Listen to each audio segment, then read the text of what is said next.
Welcome to our YouTube channel, the Stenography Academy Indore, for highly upgraded dictations of English shorthand with clear pronunciation. Like, share, subscribe our channel.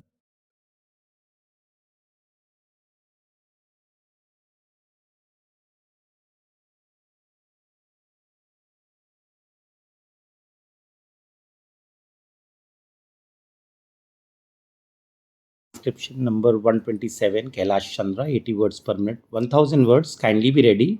5 seconds left. Mr. Deputy Chairman, after hearing this discussion, which has been threadbare, there is very little new to be said on the subject, and I will just say a few words by way of expression of the public views on this important measure.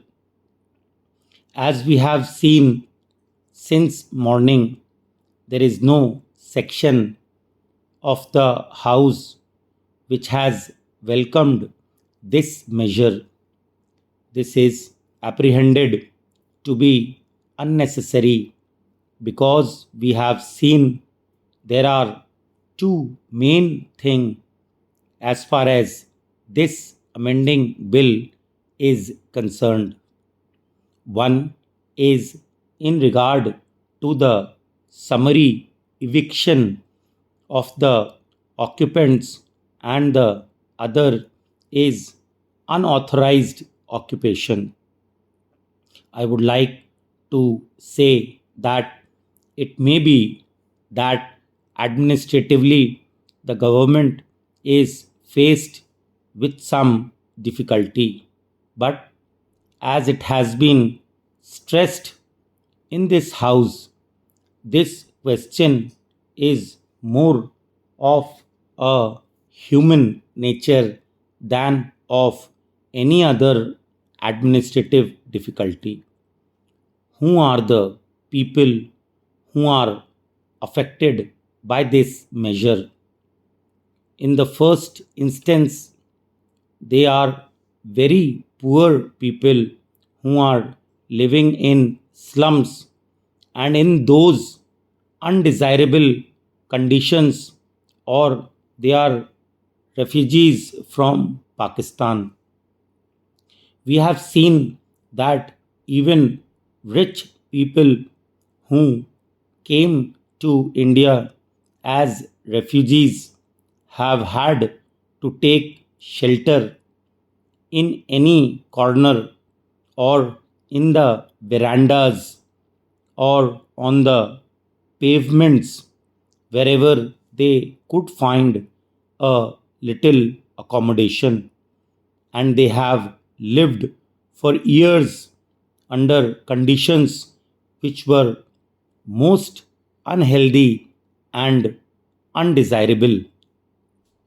In due course of time, these people have been able to put some roof over their heads.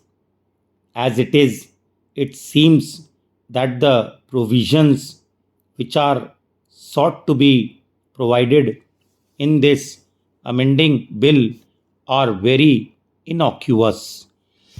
But in view of the fact that it will affect mainly the poor people and refugees, naturally it becomes a human problem, and the legislators have to be very careful before they give their assent, because they have to deal with the public directly, and therefore whatever comes before the house, they have to see from the public point of view. I would submit that ordinarily there would be no difficulty in giving assent to this bill.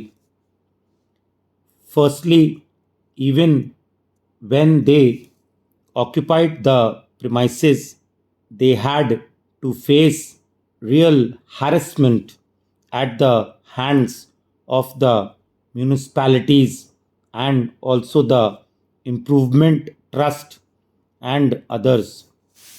Now that they have got some shelter over their heads, if they are to be removed from there, they have to be treated very kindly. I dare say, just now, the Honorable Health Minister, in a very sympathetic way, explained the real position, and I am sure the conditions would be as she has promised them to be.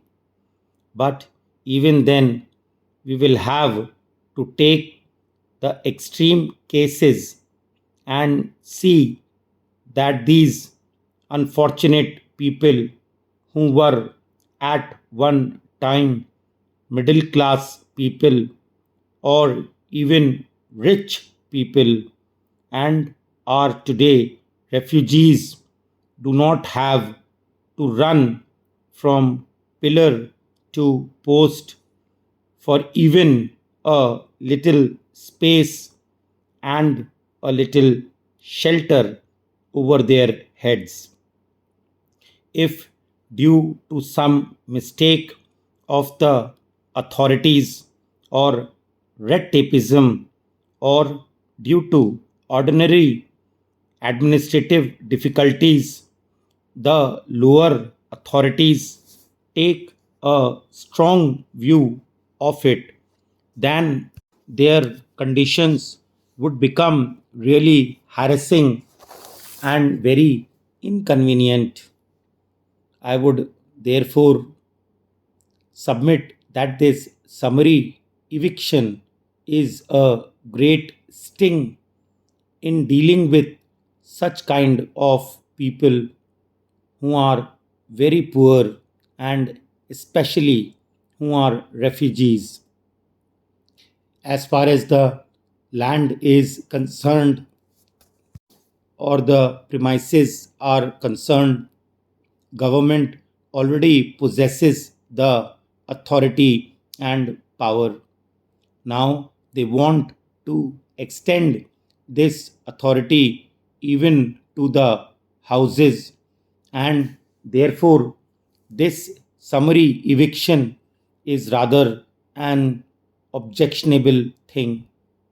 I do not know what difficulty the government feels in not going to the law court whenever any person becomes unreasonable and he has to be removed and he does not want to go. More than one honorable member has, on the floor of the House, stressed this point, and I will submit that the sting will be taken out of this whole bill if the summary eviction provision is removed. In case of necessity, the government, like any other private individual, can go to the law court. Secondly, in regard to unauthorized occupation, also this provision has been made in clause 4C. This new clause becomes a little difficult to be understood in the sense that a man is unauthorized, although a previous authority had authorized him to occupy that premises or that house. Now, the government seeks to get the power to even declare that man who at one time had been authorized to be now unauthorized. This is also a very inconvenient provision as far as the poor people are concerned. Well, I know that once government bring a measure before this house, government rarely want to retrace their steps. The government is determined have this bill passed. If the house had been left free, probably it would reject it, and this amending bill will never be passed. But by the employment of whip, they would be able to pass it. I would, in that case, submit to the Honorable Minister that when such occasions arise, when a person has to be evicted, alternative accommodation should be provided to such an unfortunate person near his place of occupation and near the place where he has got work. Of course, the Honorable Health Minister, as a lady and also as a human being, and because of the portfolio she holds, is very kind hearted, and she has given us very special assurance that these people will be given every facility and it will be treated as a human problem even after passing the bill. She has also told us how, under the new conditions, people have appreciated the position. But even then, why are these people living in the slums? They are living there because they have no other means. The Honorable Health Minister just now told us that they have been given accommodation in a better place where ordinarily they would have to pay rupees 12.